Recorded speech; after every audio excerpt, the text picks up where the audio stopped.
And if you just look at what the pack looks like, it's gorgeous.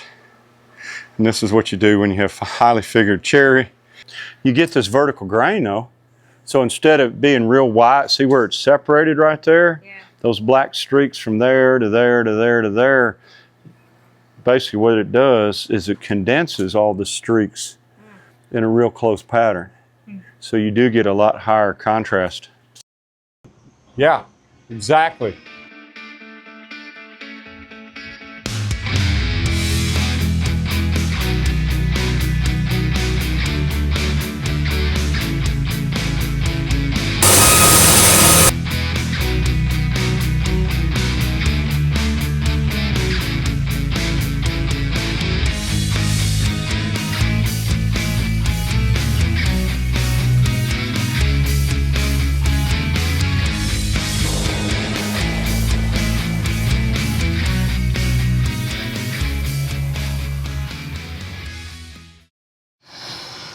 Hey folks, welcome back to another edition of Sawing with Robert Milton here at Hobby Hardwood.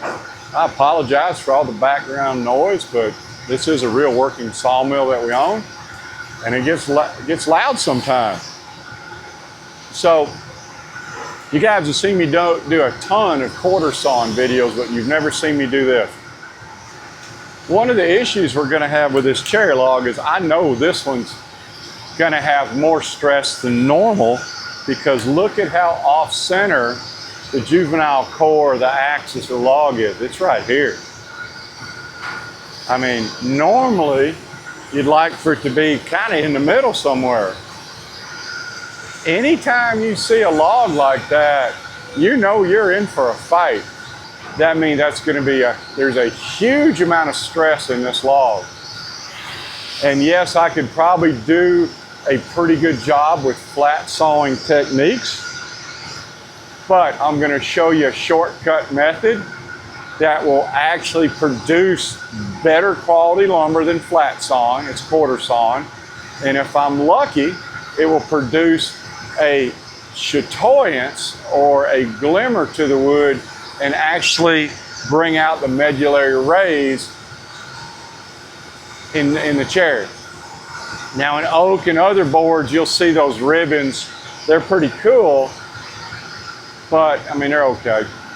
But for cherry, it starts to look like glitter. It's very reflective when you put a finish on. It also has a pretty big sap ring, which I'm not impressed with. And that really needs to come off. The heartwood of cherry is full of extractives. It does not shrink the same amount as the sapwood on cherry, same volume. So basically what you're doing is you're tightening a rubber band on the edge of a sheet of paper and letting it go. So it's going to cause the sheet of paper to wrinkle up. That's what this log does, or that's what this species does. Cherry, walnut, a few others. Anytime you leave the sapwood on a highly extractive log. Hope I don't lose my voice. It is loud here. Hope this microphone is picking up what I'm saying, because it's loud. And I've never done this on YouTube, but I do it all the time off to the side. This is one of my little secrets to producing really high grade lumber. First thing we got to do is gun barrel it. And gun barreling is basically the exercise, the practice of aligning the pith or the juvenile core, this area right here,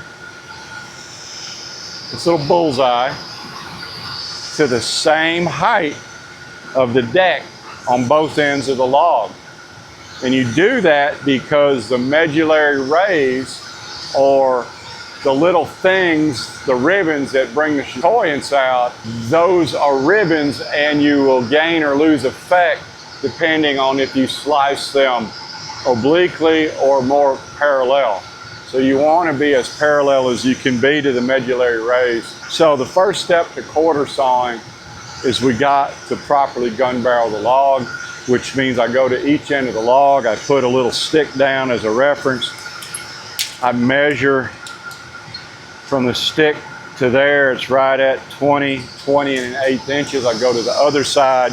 Once I get this aligned axially to the sawmill or parallel to the sawmill bed, I take a cut. I repeat that several times, and I'm going to develop the faces on the log, and then each corner of each face becomes a reference edge for me to do my turning, do my rotation. So let's go ahead and knock a few of these out. This is the side that's going to yield huge boards out of proportion to the diameter of the log, but the boards will be this wide. That's going to be nice. So I'll get some crazy wide, chatoyant, reflective, three-dimensional cherry boards, maybe. That's our first face.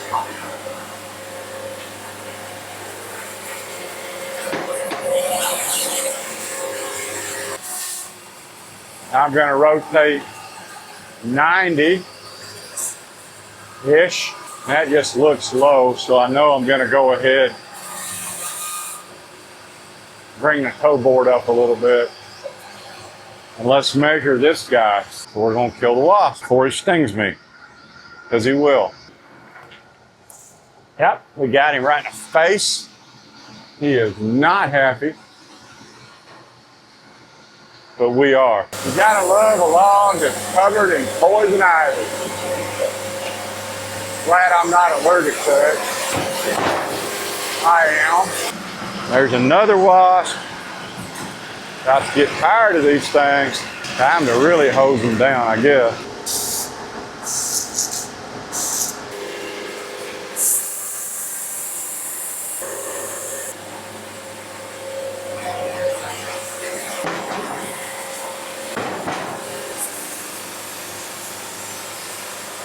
I'm going to take another cut on that one. I don't like it.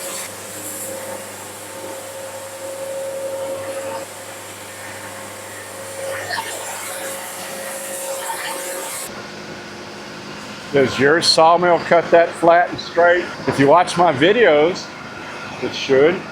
Let's see if we can turn it around in a big circle. Look at that. That's a flat piece of wood. I mean, it's constant thickness over 8 feet. Looks good. Your mill doesn't cut like that. Watch some more of my videos. I'll show you how to do it. Get it lined up just right. There's another wasp. It goes flying by my head.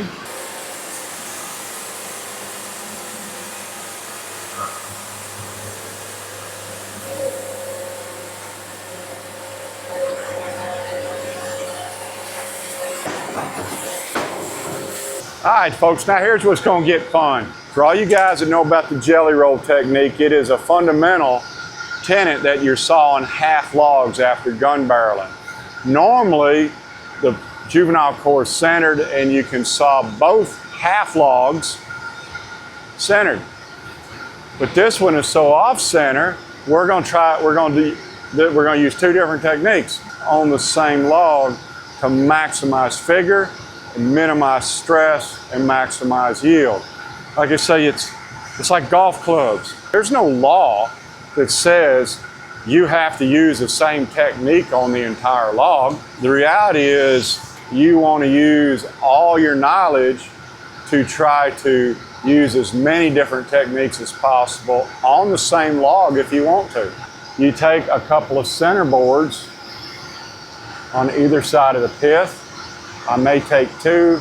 Normally I like to take three, one above, one in the pith, one below. Those guys are gonna be quarter sawn boards, wide cut, they just get stacked up. I'll split them later on an edge or something.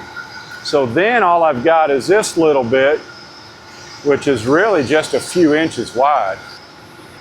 That will yield rift sawn here, quarter sawn mostly through here. It's gonna break apart there. It's gonna change from rift to quarter. So I'm gonna have a combination. Then down here, I'm gonna use the jelly roll, which is splitting the medullary rays. And these will provide really wide boards with chatoyance and medullary fleck. Since this is cherry, I can put up with some rift sawn. They're not dead boards. If this was sycamore, I couldn't do this. A flat sawn sycamore board is firewood. But a flat sawn or a rift sawn cherry board, that's still pretty highly valuable lumber. So anyway, let's try to saw this guy up. Let's see if it works. Maybe not. It may. I may get lucky. I may not. We'll try though.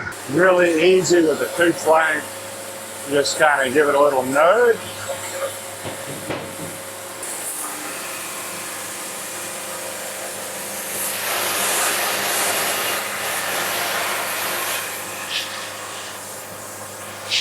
So this is the first center board, just a little bit above the pit. I already see an ant coming out. That's always a joy. Get our first pit board.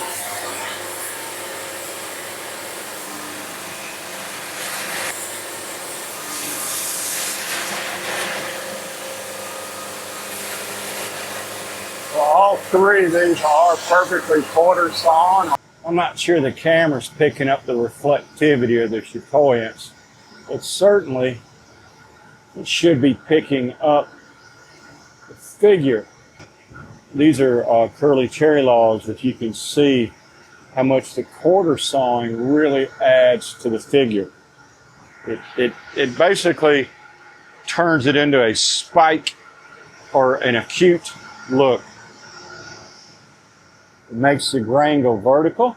You can see, I don't know if you can see it, I can see it, like there's little pieces of glitter in the wood. I mean, if you can, I don't know if it's going to pick it up or not. I can see it. I mean, they're small. They're like specks of glitter. But when you're rift or quarter sawing all boards, you will turn the grain into a vertical look instead of flat sawing. And a lot of people ask me how I saw figure wood specifically. I will typically go into a vertical or quarter sawn grain pattern.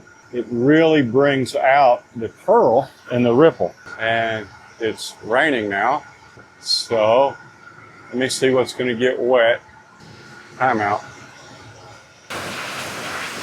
Well, isn't this interesting? And we also have two pieces of equipment. They're going back to the shop. Wow, when things happen, it happens, doesn't it? So when you do quarter saw highly figured wood, you might as well try to bring the medullary rays out. You can get a few sparkles in it. You can get some deeper chatoyance. You can make the figure look more sharp or more acute or more accented. And that's typically what I do in a highly figured log. Now, that being said, if it doesn't work, then I'll switch back over to another technique. But well, this is just basic jelly roll quarter saw, nothing special.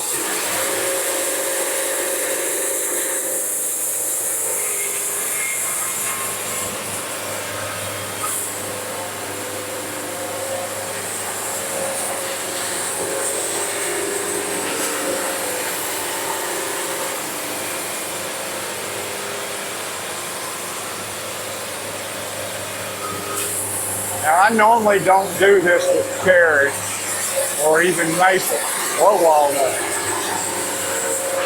But if I see a really highly figured or unusual log, yeah, I'm going to do it because it deserves it.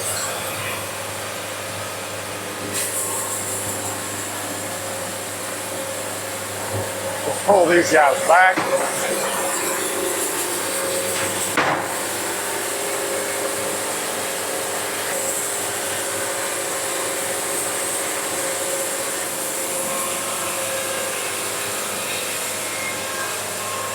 Get these guys.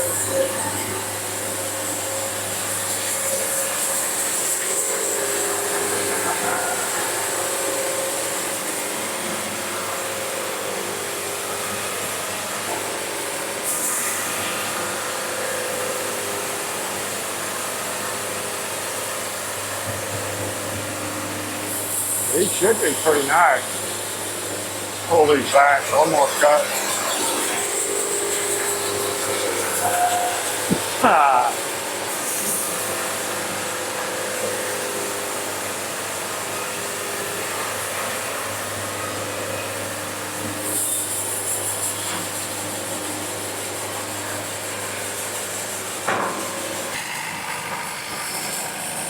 see the vertical figure.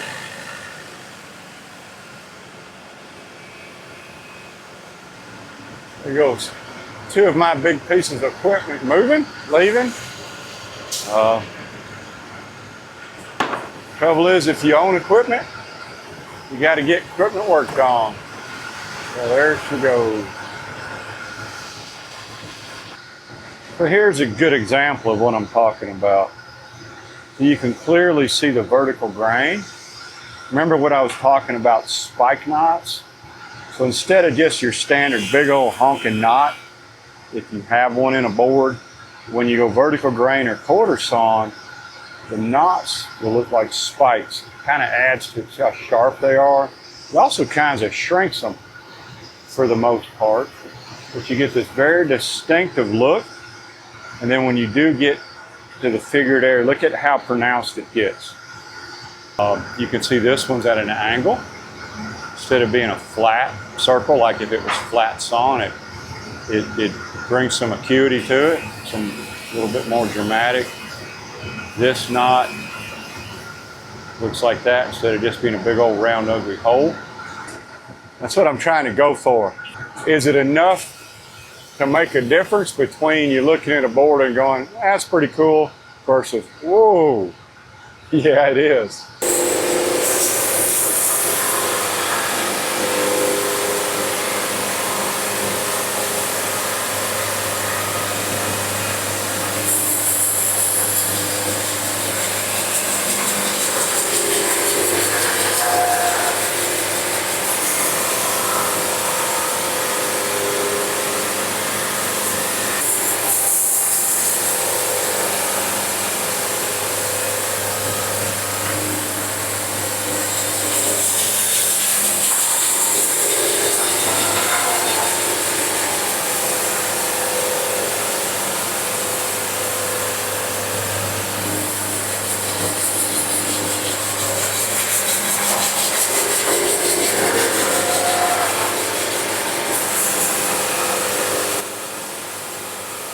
These will be really nice boards.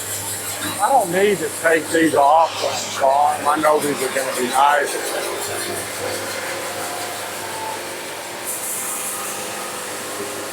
There's really not a whole lot else I can do with them.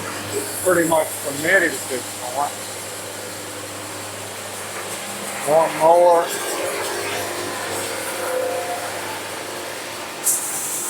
Well, two more.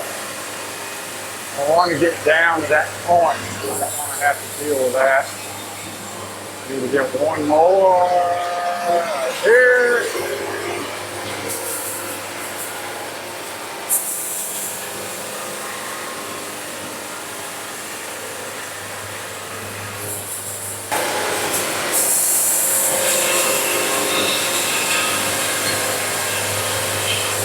My band is getting a little bit dull. I can see my rooster tail spreading.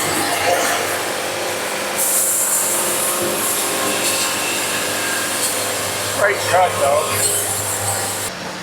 I can't believe this wasp has built a nest right here. It's an insult to my sawmill.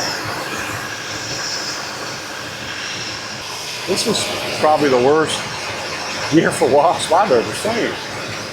But how about we just go ahead and finish sawing this guy up so we can get done without getting stung.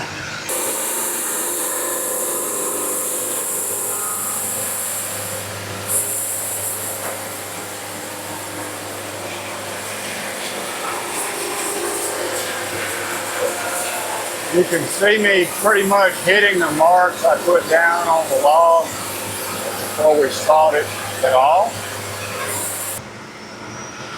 Jesus. Are you kidding me? There's a wasp nest in there? Man, this is like wasp central here. We fixing it freaking. We ain't playing anymore. They're everywhere. The word is out. That looks pretty. You can just see some of the quarter sawn fleck. Maybe I can. Martha says she can. And that looks like glitter when it's dried and finished. You get this vertical grain though. So instead of being real white, see where it's separated right there? Yeah. Those black streaks from there to there to there to there.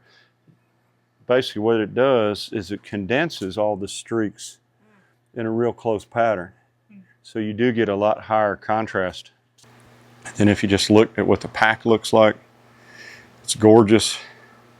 And this is what you do when you have highly figured cherry and you want to lay flat, you want to not deal with the stresses. Yeah, thanks for my stress. Yeah, Martha's stress, trying to straighten it up. Had a lot of fun. Add this to your toolkit, and we will see you guys next week. Thanks for visiting our sawmill. Click on the links above to see more of our videos.